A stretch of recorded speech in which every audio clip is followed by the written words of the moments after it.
June 25, 2020, 9 a.m. Central European Time.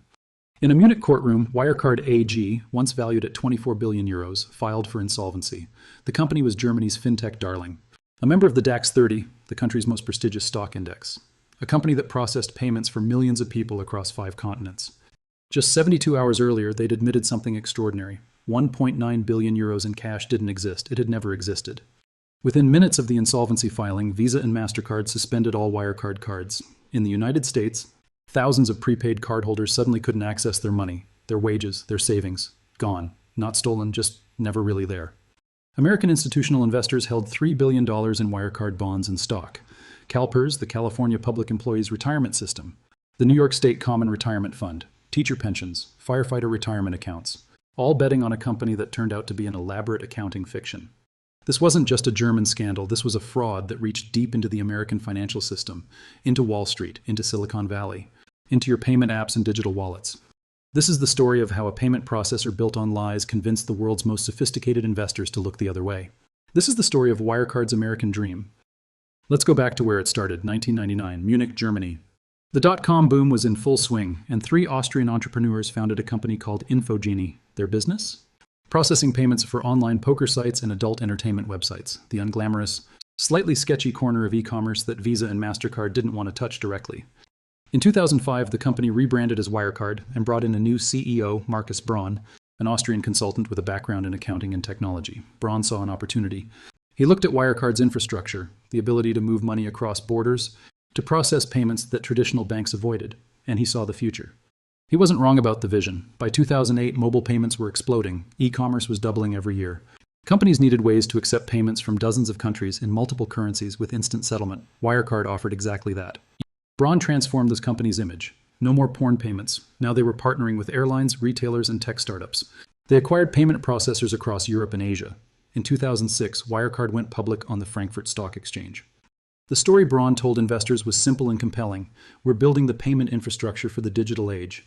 While PayPal focuses on consumer payments, we're the backbone for businesses. We're invisible but essential.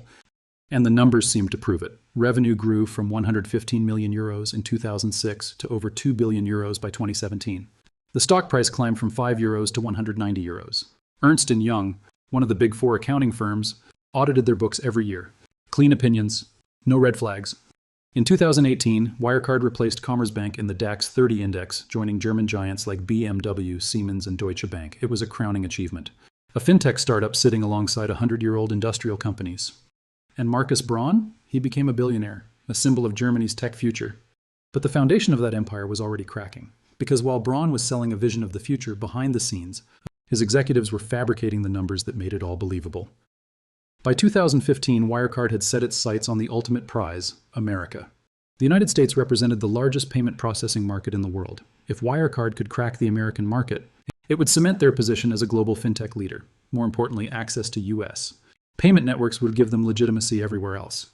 In 2016, Wirecard achieved something remarkable. They became a principal member of both Visa and MasterCard. Let me explain what that means.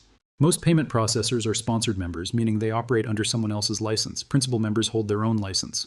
They have direct relationships with the card networks. They can issue cards, process transactions, and settle funds without intermediaries. This was huge. Wirecard could now issue Visa and MasterCard branded prepaid cards directly. They could partner with U.S. banks to offer payment services. They could process transactions for American merchants without needing a U.S. sponsor. And the partnerships started rolling in. TravelX, the foreign currency exchange company, used Wirecard to power their prepaid travel cards sold in the United States. E-commerce platforms began routing payments through Wirecard systems. Retailers signed contracts for payment processing services. In 2018, Wirecard announced plans to acquire a small U.S. bank, which would give them even more direct access to the American banking system. The acquisition didn't go through, but the signal was clear. Wirecard was serious about America. Wall Street took notice. J.P. Morgan Chase covered Wirecard stock with a buy rating. Morgan Stanley analysts called it Europe's answer to PayPal. SoftBank, the Japanese investment giant that had poured billions into WeWork and Uber, invested 900 million euros in Wirecard in 2019. American institutional investors followed suit. CalPERS, which manages retirement funds for 2 million California public employees, held Wirecard bonds. The New York State Common Retirement Fund owned shares. Pension funds across the United States were betting on Wirecard's continued growth. The company's market capitalization hit 24 billion euros in September 2018. That made Wirecard more valuable than Deutsche Bank. Germany's largest lender. Think about that. A payment processor founded 20 years earlier was worth more than a bank that had been operating since 1870. From the outside, everything looked perfect. A fast-growing fintech company with cutting-edge technology, global partnerships, and clean audits. The American dream, German engineered. But in London, a journalist named Dan McCrum was looking at Wirecard's financial statements, and nothing was adding up. The first warnings about Wirecard came from inside the company. As early as 2008, internal auditors raised questions about certain transactions that didn't make sense, revenue appearing from shell companies, contracts with customers that couldn't be verified, but these concerns were dismissed. The auditors were told they didn't understand the complexity of modern payment processing. Then in 2015, a financial journalist at the Financial Times named Dan McCrum started digging. McCrum had received a tip from a short seller, an investor betting that Wirecard's stock would fall. The tip suggested Wirecard was using acquisitions to hide accounting fraud. McCrum spent months investigating. He obtained leaked documents showing round-trip transactions, money moving from Wirecard to a subsidiary, then back to Wirecard, recorded as revenue both times. He found contracts with merchants in Asia that, when he tried to verify them, turned out to be shell companies with no real business operations. In April 2015, McCrum published his first investigation. The market reaction was immediate. Wirecard's stock dropped 20% in a single day. Wirecard's response was aggressive. They didn't address the specific allegations. Instead, they attacked. They hired FTI Consulting, a corporate investigations firm, to investigate McCrum and the Financial Times. They suggested the reporting was part of a coordinated short-selling attack. They even hinted that the allegations were motivated by anti-German bias, a bizarre claim that nonetheless found some sympathy in German media. Then Wirecard did something extraordinary. They filed a criminal complaint with German prosecutors accusing McCrum and the short sellers of market manipulation. BaFin, Germany's financial regulator, got involved, but instead of investigating Wirecard's accounting, BaFin investigated the journalists and short sellers. In February 2019, BaFin took an unprecedented step. They banned short selling of Wirecard stock for 2 months. The stated reason was to prevent market manipulation. The practical effect was to silence Wirecard's critics and prop up the stock price. Meanwhile, McCrum kept digging. In October 2019, he published leaked documents from inside Wirecard showing that executives in the Singapore and Dubai offices were fabricating contracts and forging bank statements to create fake revenue. The documents were damning, detailed spreadsheets showing how transactions were invented, internal emails where executives discussed creating false documentation to satisfy auditors, even WhatsApp messages coordinating the timing of fake transactions. But here's what's remarkable about the American angle. Through all of this, from 2015 to 2019, U.S. partners remained silent. Visa and MasterCard continued to process Wirecard's transactions. American institutional investors kept buying the stock. Wall Street analysts maintained their buy ratings. The belief in Wirecard was so strong and the German regulatory backing so visible that American investors convinced themselves the Financial Times must be wrong. After all, Ernst & Young audited Wirecard every year. BaFin had investigated and found nothing. Surely one journalist couldn't be right while an entire regulatory apparatus was wrong. Except he was. To understand how Wirecard fooled everyone for so long, you need to understand their business model, or rather, the business model they claimed to have. Wirecard told investors they processed payments for merchants in 3 ways. First, direct merchant acquiring, where they processed transactions for retailers and e-commerce sites. Second, issuing prepaid cards for banks and fintechs. Third, and most profitable, something called third-party acquiring in Asia. This third category was where the phantom money lived. Wirecard claimed they had partnerships with local payment processors across Asia, companies that would handle the actual transaction processing in markets where Wirecard didn't have licenses. These third-party acquirers would collect fees from merchants, hold the cash temporarily, and then send it to Wirecard along with detailed reports.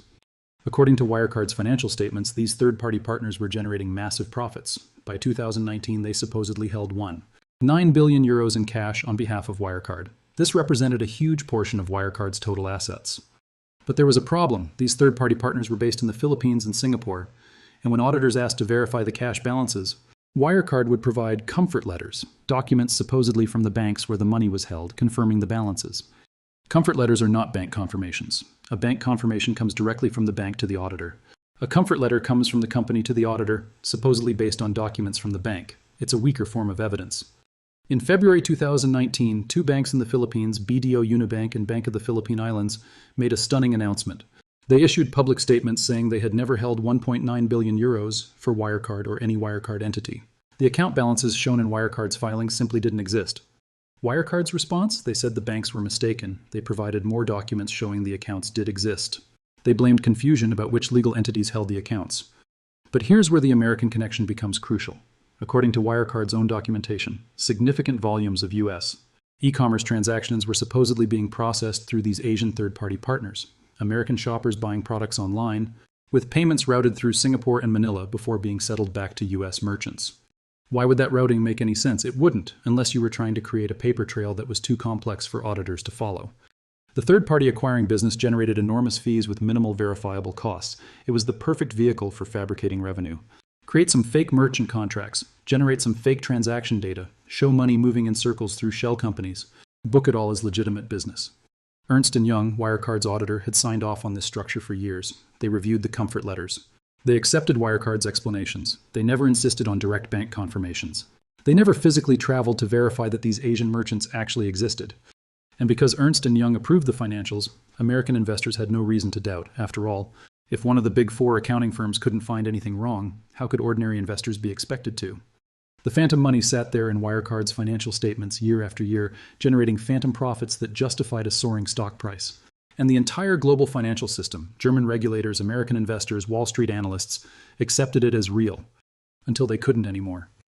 While BaFin was investigating journalists and German prosecutors were filing complaints against short sellers, Wall Street was selling Wirecard to American investors with remarkable enthusiasm. J.P. Morgan Chase maintained a buy rating on Wirecard stock through most of 2019, even as the Financial Times investigations were exposing fabricated transactions. Morgan Stanley analysts argued that concerns about Wirecard's accounting were overblown, that the company's technology and market position made it a compelling investment regardless of the controversy. And American institutional investors listened. CalPERS, which manages $450 billion in assets for California public employees, held Wirecard bonds worth tens of millions of dollars. The New York State Common Retirement Fund, responsible for the pensions of over 1 million New York government employees, owned Wirecard shares. These weren't reckless hedge funds making speculative bets. These were conservative pension funds with fiduciary duties to their members. They had teams of analysts, access to the best research, and strict investment guidelines. So why did they buy into Wirecard? The answer is a mix of trust and laziness. Trust in the German regulatory system. Trust in Ernst & Young's audits. Trust in the brand of German engineering applied to finance. And laziness in doing the deep due diligence that might have revealed the fraud. There's also a cultural factor. Americans have a certain reverence for European financial sophistication, Swiss banks, London investment houses. German precision. When a German company in the DAX 30, audited by a Big Four firm and approved by BaFin, presented itself as the future of payments, American investors wanted to believe. And U.S. banks played their part too. They processed dollar-denominated transactions for Wirecard without asking hard questions about where the money was really coming from or going to. They accepted Wirecard's documentation at face value. The irony is brutal. While German regulators were protecting Wirecard as a national champion, American financial institutions were doing their own part to legitimize the fraud by pouring billions of dollars into the company. No one wanted to be the person who missed out on the next PayPal. No one wanted to admit that maybe, just maybe, a journalist at the Financial Times had uncovered something that an entire industry had missed. By late 2019, the pressure on Wirecard was becoming unsustainable. The Financial Times investigations weren't going away. Short sellers were getting louder. Even some institutional investors were starting to ask uncomfortable questions. In October 2019, Wirecard's supervisory board made a decision. They would commission an independent audit, a special investigation separate from Ernst & Young's regular annual audit. They hired KPMG, another Big Four accounting firm, to conduct a forensic review of the allegations. KPMG had 4 months to investigate. They were given access to Wirecard's internal systems, contracts, and bank statements. They interviewed executives. They traced transactions. They tried to verify the third-party acquiring business. In April 2020, KPMG released their report. It was devastating, though carefully worded.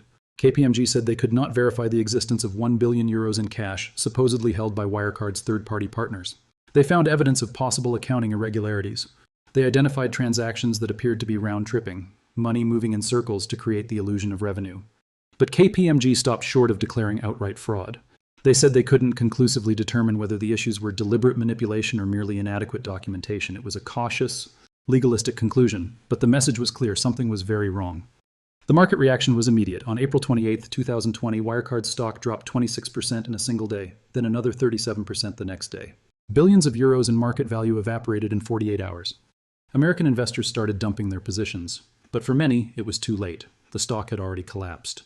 Through May and early June, Wirecard insisted that KPMG had simply misunderstood their complex business structure. Markus Braun went on German television to reassure investors. He said the cash existed, the business was real, and the truth would vindicate the company. Then came June 18, 2020. Ernst & Young, after auditing Wirecard for 11 consecutive years, announced they could not sign off on the 2019 financial statements. They could not confirm the existence of 1.9 billion euros in cash. They requested bank confirmations directly from the banks in the Philippines and Singapore. The banks said the accounts didn't exist. 4 days later, on June 22nd, Wirecard admitted the truth in a press release that stunned the financial world. The 1.9 billion euros likely does not exist. Not lost, not stolen, never existed. In the United States, it was early morning when the news broke. Visa and MasterCard suspended all Wirecard card processing within hours. Thousands of Americans with Wirecard-issued prepaid cards suddenly couldn't access their money. People who'd loaded their paychecks onto prepaid cards for direct deposit found themselves locked out. Travelers with Wirecard travel cards were stranded. On June 25, 2020, Wirecard AG filed for insolvency, from admission to bankruptcy, 3 days. The American financial system had helped build Wirecard up. Now it was watching it collapse in real time. Once Wirecard filed for insolvency, the full scope of the fraud began to emerge. German prosecutors, the FBI, and regulators across Europe and Asia started piecing together what had actually happened. Here's how the fraud worked. Wirecard's core legitimate business, processing payments for real merchants and issuing prepaid cards, was profitable but not spectacularly so. It generated maybe 200 to 300 million euros in real annual profit. Decent, but not enough to justify a 24 billion euro valuation. So Wirecard's executives invented a second business that existed almost entirely on paper, the third-party acquiring partnerships in Asia. They created shell companies in the Philippines, Singapore, and Dubai. These shell companies had no employees, no offices, no actual merchant relationships, but they had bank accounts. Wirecard would transfer money to these shell companies and record it as investment in merchant relationships or development funding for third-party partners. Then the shell companies would transfer money back to Wirecard and record it as merchant fees or processing revenue. The same money moving in circles, but each trip through the circle created paper transactions that could be booked as revenue. To make it look legitimate, Wirecard executives forged merchant contracts. They created fake transaction logs showing millions of payments from non-existent customers. They fabricated bank statements showing balances that didn't exist. They even created fake email trails between Wirecard employees and supposed partner companies to show business correspondence. The scale of the fabrication is staggering. Investigators later estimated that over 2 billion euros in reported revenue over several years was completely fictitious. That's not exaggeration, not optimistic accounting, pure invention. And the 1.9 billion euros in cash that supposedly sat in Asian banks, prosecutors believe maybe 100 million of it was real. The rest was just numbers in forged bank statements. Now here's the American connection. Deutsche Bank, Germany's largest bank, had packaged Wirecard debt into bonds and sold them to American institutional investors. Wirecard issued these bonds based on financial statements showing billions in cash and strong profitability. American pension funds bought the bonds because they looked safe, investment-grade debt from a DAX 30 company with clean audits. When Wirecard collapsed, those bonds became worthless overnight. CalPERS lost an estimated $80 million. The New York State Common Retirement Fund lost tens of millions more. Across the United States, pension funds, insurance companies, and asset managers who'd trusted Wirecard's audited financials were left holding worthless paper. But it gets worse. Some American investors had actually increased their positions in Wirecard in early 2020 after the KPMG report. They saw the stock collapse as a buying opportunity. They believed Wirecard would be vindicated. They lost everything. The question everyone asked, how did Ernst & Young miss this? Ernst & Young had audited Wirecard since 2009, 11 years of annual audits. 11 years of signing off on financial statements that turned out to be largely fictional. They'd reviewed Wirecard's controls, verified their revenue, confirmed their assets, or at least they said they had. The truth is, Ernst & Young relied on the comfort letters provided by Wirecard rather than insisting on direct bank confirmations. They didn't physically verify that merchant partners existed. They didn't travel to the Philippines or Singapore to check on the supposed operations there. They accepted Wirecard's explanations for complex transactions without pushing hard enough. Why? Maybe because Wirecard paid Ernst & Young over 5 million euros per year in audit fees. Maybe because questioning a prestigious client too aggressively could mean losing the account. Maybe because the fraud was sophisticated enough to fool experienced auditors. Or maybe because everyone wanted the Wirecard story to be true. German regulators wanted a national tech champion. Wall Street wanted the next PayPal. Ernst & Young wanted a growing high-profile client. American investors wanted returns. And Marcus Braun understood that as long as everyone had a reason to believe, no one would look too closely. On June 22, 2020, the same day Wirecard admitted the 1.9 billion euros didn't exist, Munich police arrested Marcus Braun at his home.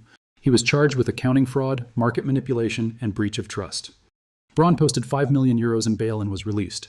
The money for bail came from his frozen assets, which was darkly ironic. He was using money that had been made from a fraud to pay bail for committing that fraud. In his first statement after being released, Braun claimed he was a victim. He said he'd been deceived by subordinates. He suggested that rogue executives in Asia had fabricated the third-party acquiring business without his knowledge. He portrayed himself as a CEO who'd been too trusting, too focused on vision and strategy to notice that his own company was a fraud. Prosecutors didn't buy it. Evidence showed Braun had personally signed off on the forged documents. He'd attended meetings where the fake transactions were discussed. He'd personally reassured Ernst & Young that the Asian operations were legitimate. But while Braun was under house arrest, another Wirecard executive was already on the run. Jan Marsalek, Wirecard's chief operating officer, was Braun's right-hand man. He'd been with the company since its early days. He oversaw the Asian operations, the very operations that turned out to be almost entirely fictitious. On June 18th, when Ernst & Young refused to sign the audit, Marsalek told colleagues he was flying to the Philippines to sort out the missing cash. He boarded a flight from Germany, he landed in Austria, and then he vanished. Austrian border records show Marsalek entering the country. They don't show him leaving. But within days, intelligence sources reported he'd been spotted in Belarus, then Moscow. He'd used false passports to move between countries. He'd withdrawn cash from accounts hidden across Europe. He'd planned his escape route years in advance. German prosecutors issued an international arrest warrant. Interpol put out a red notice. The FBI joined the manhunt because of the American investors who'd been defrauded and the use of U.S. banking systems in the scheme. As investigators dug deeper, they uncovered something even stranger. Marsalek appeared to have connections to Russian intelligence services. Phone records showed calls between Marsalek and known Russian operatives. Financial records suggested he'd been passing information about European payment systems to Moscow. Whether Wirecard was partly a Russian intelligence operation or Marsalek was just personally connected to Russian networks remained unclear. But it added another layer to the scandal. This wasn't just fraud, it might have been espionage. Meanwhile, other Wirecard executives were arrested. The chief accountant, the head of compliance, the managing director of the Philippines subsidiary. One by one, German prosecutors built cases against them. Braun was arrested again in July after attempting to leave Germany. He was held without bail. In December 2022, his trial began in Munich. It's still ongoing as of early 2025. But Jan Marsalek has never been found. He's believed to be in Russia, protected by intelligence services, beyond the reach of Western law enforcement. The man who ran Wirecard's day-to-day operations, who oversaw the fabrication of billions in fake revenue, remains free. While German prosecutors were arresting Wirecard executives in Munich, the U.S. Department of Justice opened its own investigation in Washington. The FBI's focus was on wire fraud and securities fraud. Wirecard had used American banks to transfer money between its shell companies. That meant U.S. financial systems had been used to facilitate the fraud, which gave U.S. prosecutors jurisdiction. Additionally, Wirecard had sold bonds to American investors through offering documents that contained false financial statements. That's securities fraud under U.S. law, regardless of where the company was based. The DOJ began working with German prosecutors, sharing evidence and coordinating charges. They interviewed American investors who'd lost money. They traced dollar-denominated transactions through U.S. banks. They built a case that Wirecard executives had knowingly defrauded American investors. But there was a problem. Markus Braun is an Austrian citizen being held in Germany. Jan Marsalek is in Russia. The other executives are in German custody. None of them are in U.S. jurisdiction, and extradition from Germany to the United States for financial crimes is extremely rare. The DOJ filed charges anyway. In 2021, federal prosecutors in New York indicted Braun and Marsalek for conspiracy to commit wire fraud and securities fraud. The indictments laid out the scheme in detail: the shell companies, the fake transactions, the forged documents. They estimated American investor losses at $2 to $3 billion. The indictments send a message: if Braun or Marsalek ever set foot in a country with a U.S. extradition treaty, they'll be arrested. They're effectively banned from traveling to most of the developed world for the rest of their lives. Visa and MasterCard also launched internal reviews. How had they granted principal member status to a company engaged in massive fraud? Their compliance teams had reviewed Wirecard's audited financials. They'd verified Wirecard's licenses. They'd approved Wirecard's risk management systems. And they'd missed everything. Visa ultimately paid $19 million to settle charges with U.S. regulators for inadequate oversight of Wirecard's operations. MasterCard faced similar scrutiny. Class action lawsuits were filed in New York federal court on behalf of American investors. The lawsuits named Wirecard, Braun, Marsalek, Ernst & Young, and even some of the banks that had processed Wirecard's transactions. The legal battle is still ongoing, with billions in potential damages at stake. For American pension funds and retail investors who'd believed in Wirecard's story, the legal proceedings offered little comfort. Their money was gone. No amount of prosecution or lawsuits would bring it back. The human cost of Wirecard's collapse extended far beyond the executives who went to prison and the investors who lost billions. 5,000 people worked for Wirecard when it filed for insolvency. Most of them had no idea they were working for a fraudulent company. Developers building payment software. Customer service representatives handling cardholder inquiries. Compliance officers who genuinely believed they were preventing fraud, not facilitating it. Within weeks, nearly all of them were unemployed. Their severance packages tied to Wirecard stock were worthless. Many had invested their own savings in company shares, encouraged by management's optimistic projections. Those investments evaporated overnight. In the United States, the impact hit ordinary people who'd never heard of Wirecard. Thousands of Americans used prepaid cards issued by Wirecard for small fintech apps and payment services. When Visa and MasterCard suspended Wirecard's processing, those cards stopped working immediately. People who'd just gotten paid via direct deposit to their prepaid card couldn't access their wages. Low-income workers who relied on prepaid cards because they didn't have traditional bank accounts were suddenly locked out of their money. Some hadn't violated any rules, hadn't done anything wrong. They were just collateral damage in a fraud that happened thousands of miles away. Small businesses that used Wirecard for payment processing were stranded. They couldn't accept credit cards for days or weeks while they scrambled to find alternative processors. Some lost significant revenue. A few went out of business. And then there were the pension funds, the retirement savings of teachers, firefighters, police officers, and public employees across California and New York. CalPERS alone lost an estimated $80 million. That might sound abstract, but it translates to real reductions in retirement benefits for real people who had nothing to do with the decision to invest in Wirecard. The New York State Common Retirement Fund's losses meant smaller pensions for retired government workers who'd spent careers in public service. They'd trusted that their pension fund managers would make sound investments. Instead, those managers had bet big on a fraud. These victims didn't get congressional hearings or regulatory investigations. They got form letters explaining that due to market conditions, their retirement benefits might be slightly lower than projected. The footnote about Wirecard losses was buried on page 7.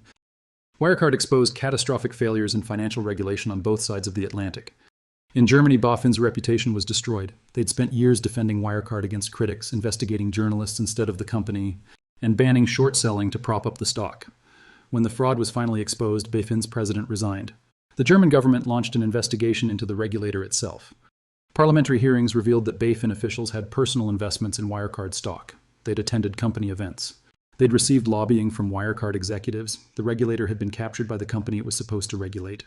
Germany passed emergency legislation reforming financial oversight. BaFin was given new powers and new leadership. The reforms were necessary but came too late for the victims. But America's regulatory failures were just as significant, if less obvious.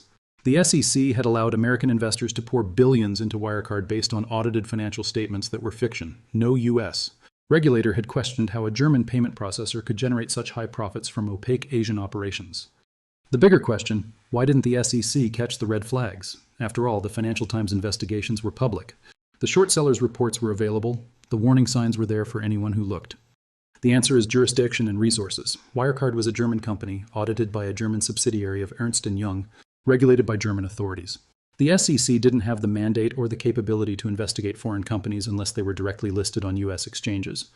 This revealed a massive gap in global financial regulation. Money flows globally now. Payment systems are interconnected across borders. But regulation remains national. A fraud in Munich can devastate pension funds in California, and there's no regulatory body with the authority to prevent it. Congress held hearings on foreign fintech companies' access to U.S. payment networks. Lawmakers asked hard questions about how Visa and MasterCard grant principal member status. They demanded stronger verification of foreign companies' financial statements before American investors could buy their bonds. Some reforms were implemented, but the fundamental problem remains. The financial system is global, but regulation is national. And the gaps between jurisdictions create opportunities for fraud that sophisticated criminals can exploit. Then there's the audit industry. Ernst & Young had audited Wirecard for 11 years, collecting over 50 million euros in fees. They'd signed clean opinions on financial statements that were largely fabricated. How was that possible? Ernst & Young blamed Wirecard's executives for an elaborate deception. They said the forgeries were sophisticated. They said Wirecard deliberately misled them, all of which might be true. But it raises an uncomfortable question. If a Big Four accounting firm can be fooled by forged bank statements for 11 consecutive years, what's the point of audits? The Wirecard scandal has sparked calls for fundamental reform of the audit industry, mandatory rotation of audit firms, separation of audit and consulting services, greater liability for failed audits. But the industry has resisted these changes, arguing they would be too costly and disruptive. As of 2025, no major reforms have been implemented. The audit industry continues to operate much as it did before Wirecard collapsed. The Wirecard scandal forced a reckoning across the financial world. In Germany, the regulatory overhaul was swift and comprehensive. BaFin received new powers to conduct unannounced inspections of financial companies. The German government created a new agency specifically to oversee fintech companies. Penalties for accounting fraud were increased.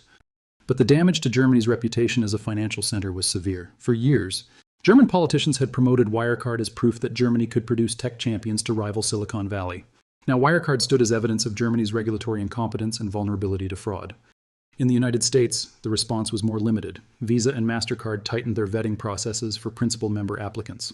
The SEC issued guidance about investing in foreign companies with complex business structures.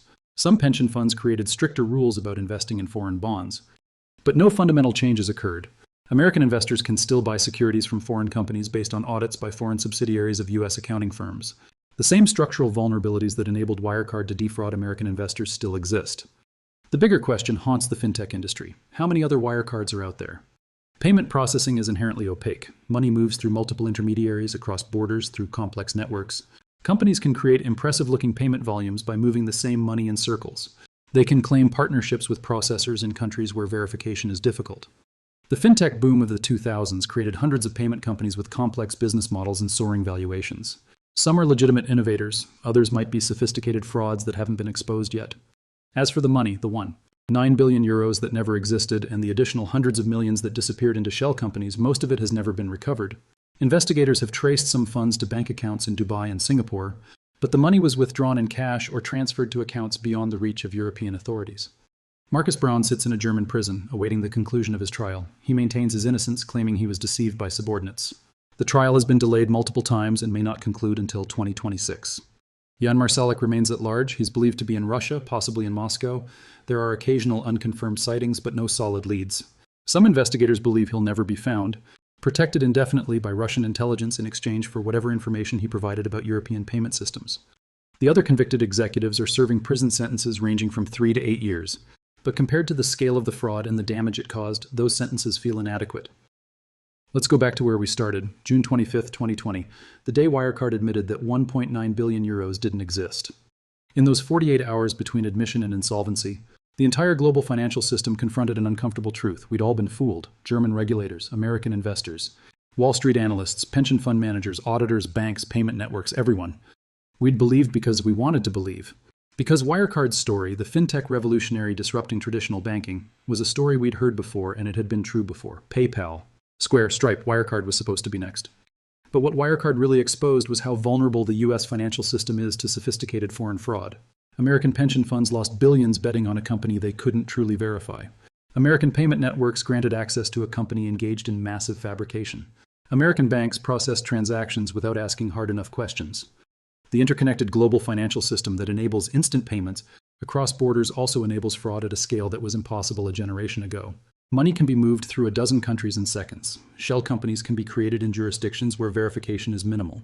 Auditors can be fooled by forged documents that look authentic. And the regulatory system hasn't caught up. We still rely on national regulators to oversee global companies. We still trust audit opinions from firms that have financial incentives not to look too closely. We still allow companies to operate in one country while raising money from investors in dozens of others, with minimal coordination between regulators. The unanswered questions linger. Where exactly did Jan Marsalek go and who helped him disappear? How much did Russian intelligence know about Wirecard's operations? Were there other executives who knew about the fraud but escaped prosecution? How many other fintech companies are using similar schemes right now, just more carefully? And perhaps the most troubling question, if Wirecard could fool Ernst & Young for 11 years, fool BaFin for a decade, fool Wall Street analysts and American pension fund managers and Visa and MasterCard, who else is fooling us right now? The numbers are staggering. 1.9 billion euros that never existed, 3.2 billion euros in fabricated revenue, 24 billion euros in market value evaporated, billions in losses for American investors, 5,000 jobs destroyed, thousands of ordinary people unable to access their own money. But beyond the numbers, Wirecard represents something darker. It represents the gap between the speed of global finance and the capacity of regulation to keep up. It represents the willingness of institutions to believe convenient lies rather than confront inconvenient truths. It represents the danger of complexity as camouflage in modern fraud. Wirecard was Germany's largest post-war fraud, but its impact was global. It changed how fintech companies are regulated worldwide. It destroyed trust in audit opinions. It exposed the vulnerabilities of pension funds and retail investors who trusted the system to protect them. The legacy isn't just the billions lost or the executives imprisoned. The legacy is the knowledge that in the digital age, with payment systems spanning continents and money moving at the speed of light, fraud can operate at a scale that was unimaginable a generation ago. And the systems we've built to prevent it, auditors, regulators, due diligence processes, aren't enough, not nearly enough. The Wirecard empire was built on ones and zeros, bits of data flowing through computer systems, creating the illusion of a revolutionary company processing billions in legitimate transactions. In the end, it turned out most of those numbers were fiction. The question is, what other fictions are we believing right now?